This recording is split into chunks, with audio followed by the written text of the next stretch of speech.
Hello, this is your Congressman Michael Burgess.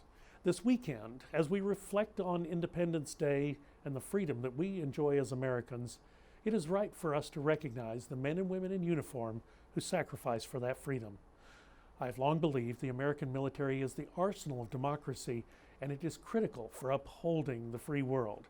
And I'm grateful for each member of the United States Armed Forces who serves. In a war zone, trauma surgeons are some of the most crucial members of the armed forces. These medical professionals are trained to save the lives of soldiers who sustain traumatic injuries in the line of duty, and they are some of the best in the business. However, as wars wind down and our soldiers come home, the experience that military trauma surgeons have gained overseas could be lost unless these surgeons continue to train and prepare whenever they may be deployed again. To let this expertise and skill drift away would be a significant loss to trauma patients.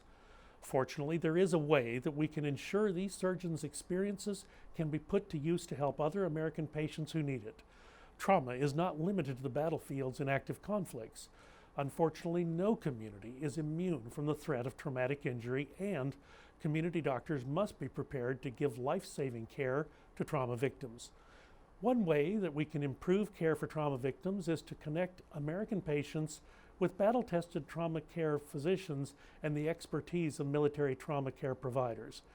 Yesterday, I was grateful that the House Energy and Commerce Committee on Health advanced the Mission Zero Act. I introduced it this spring. The legislation provides grants to allow military trauma care providers and the teams to offer care at home in the nation's leading trauma centers and trauma systems. Simply put, the Mission Zero Act is a win for both civilian patients and military doctors.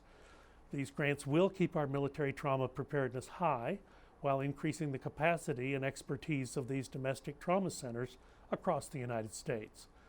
I'm honored to be the original sponsor of this bipartisan effort that will simultaneously improve medical care and bolster our national security.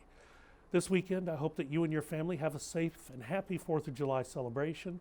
As you spend time with your family members and loved ones this weekend, please remember to keep our servicemen and women in your thoughts and prayers.